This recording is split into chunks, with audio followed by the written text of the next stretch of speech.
आज मैं एक ऐसे व्यक्ति के बारे में आप लोगों को बताना चाहता हूं जो एक दुर्दांत अपराधी है, आदतन अपराधी है, पेशेवर अपराधी है। उसका अपराध जगजाहिर है। जरा सा भी इसके गलत कार्यों पर जिन्होंने विरोध करने का कोशिश किया, इसने उसको मिट्टी में मिलाने का प्रयास कर देता है। परिणाम स्वरूप ग्राम सभा इटहरा के शारदा प्रसाद तिवारी हैं। इनके परिवार के द्वारा इसके कुकृत्य का विरोध किया गया कि आप क्यों ग्राम सभा की जमीन कब्जा कर रहे हैं, क्यों गरीबों की जमीन कब्जा कर रहे हैं, क्यों कन्या पाठशाला खेलकूद का मैदान कब्जा कर रहे हैं, पंचायत भवन कहाँ लोग जाएं, गांव के लोग कैसे कहाँ जाएंगे। तो इसने उनके परिवार के खिलाफ कुचक्र रचना शुरू किया। परिणाम स्वरूप आपको जाएंगे देखने हो तो जा सकते हैं। तो आज भी उनके कुछ खेत पड़ती है जो चकबंदी प्रक्रिया का मतलब ये होती है, चकबंदी पूरा हो जाता है, धारा प्रकाशन होता है कि हाँ धारा 52 तब प्रकाशन होता है कि जब चकबंदी से सारे गांव संतुष्ट हो जाते हैं, सारे काश्तकार संतुष्ट हो जाते हैं, तो धारा 52 प्रकाशन होता है। धारा 52 प्रकाशन के बाद 20 साल के बाद इसने गलत ढंग से मुकदमा करवाता है और रातों रात उस मुकदमे को ऑर्डर कराता है और उनका शारदा प्रसाद तिवारी आदि का परिवार के नाम कटवा करके दूसरे का नाम दर्ज कराता है। ये यही नहीं रुकता, ये उनके एक चक जो 2 बीघा का चक है, दूसरा चक है, उसको 2 बीघा से 12 बिस्सा करवा देता है, चक को ही रकबा को ही छोटा करवा देता है। यही ये नहीं रुकता, उनके तीसरे चक में इसने गलत ढंग से चकबंदी प्रक्रिया होती है। एक व्यक्ति छोटे छोटे चक को एक कर दिया जाता है, तो उनकी विरोधी को एक चक अलग बनवाया, एक चक शारदा प्रसाद तिवारी के में रेफरेंस बनवा दिया। अब ये इसी तरह से अब इसके जो 98 में हाई कोर्ट से स्टे था, लेकिन इसने पैमाइश गलत ढंग से इसकी तमाम वृतांत इसी तरह से जितना बताया जाए कम है। लेकिन ये जानकारी लोग बताते हैं कि ये डालडा नहीं खाता, ये रिफाइन नहीं खाता, ये केवल मात्र घूस खाता है,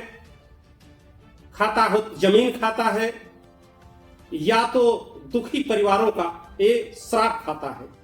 इसका इस तरह से कार्य है कि पूरा गांव समाज हर परिवार को ये दुखी करके रख दिया है। ये इसके कुकृत्य के संबंध में जितना कहा जाए उतना कम है। अभी तत्कालीन पिछले दिनों में एक ऐसा शारदा प्रसाद तिवारी की जमीन पर इसने एक मुकदमा करवाता है, वो मुकदमा चलता रहता है। जब इसमें ये पास नहीं हो पाते, इसके कुछ चेले चपाटे मिलकर के एक दूसरा मुकदमा करवा देता है, फिर उसमें एक्स पार्टी ऑर्डर ले लेता है। जानकारी होने पर वो लोग कोर्ट में हाजिर होते हैं, उसके बावजूद भी कोर्ट में हाजिर होते हैं। स्थगन आदेश न्यायालय से, दीवानी न्यायालय से होता है, उसको भी झुठलाने का प्रयास करवाता है। इसी तरह से अनेक कार्य किया है। गांव के गरीब इससे त्रस्त है, परेशान है। पूरे ग्राम समाज की जमीन इसने कब्जा करके बड़ा आश्चर्यचकित है कि बिना बैनामा बिना रजिस्ट्री अभी तक इससे कोई नहीं पूछ पाया है, कहां से पाया, कैसे पाया।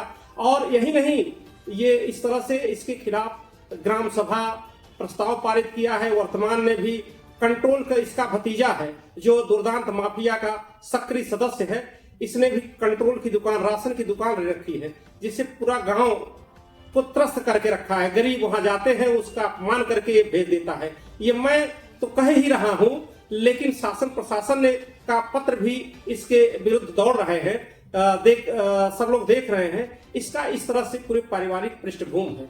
यह लगातार कुछ न कुछ षड्यंत्र इसके जो भी इसका विरोध करता है, कुछ न कुछ उसको षड्यंत्र में फंसा देता है।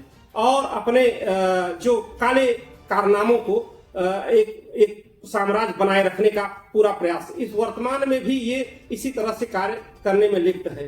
पूरा दूसरे के जमीन में इसने अपना पूरा इसका पिता मात्र आधे हिस्से में मकान बनवाए थे, लेकिन इसने बिना रजिस्ट्री, बिना बैनामा, पता नहीं किस आधार पर 2-2 बीघे में मकान बना लिया है। पूरे ग्राम समाज पर विद्यालय, एक विद्यालय है, एक कैंपस है, लेकिन आप कागज में देखें 3-3 विद्यालय के नाम से अलग अलग प्रबंधक बना दिया है। ये कागज स्वयं बनाता है, स्वयं बिगाड़ता है, जैसे चाहता है, इसका कोई देखने वाला नहीं है। इस तरह का कृत्य इसका है कि जो आप सुन करके दंग रह जाएंगे, दांतों तले अंगुली दबाएंगे कि इस तरह से भी हो सकता है। पूरा क्षेत्र त्रस्त है, पूरा क्षेत्र परेशान है, पूरा गांव, हर गांव में ये एक परिवार से दूसरे परिवार को लड़ा करके अपने इसका यह कार्य है कि हर व्यक्ति दुखी हो और मैं सुखी रहूं, यह प्रवृत्ति से कार्य करके पूरा एक साम्राज्य, गलत ढंग से साम्राज्य पैदा किया है। यह भूमाफिया और राशन माफिया के साथ साथ ये शिक्षा माफिया भी है, जो कमला शंकर मिश्रा इसको कहते हैं, बल्कि इसको काला शंकर मिश्रा कहना होगा तो कोई अतिशयोक्ति नहीं होगा।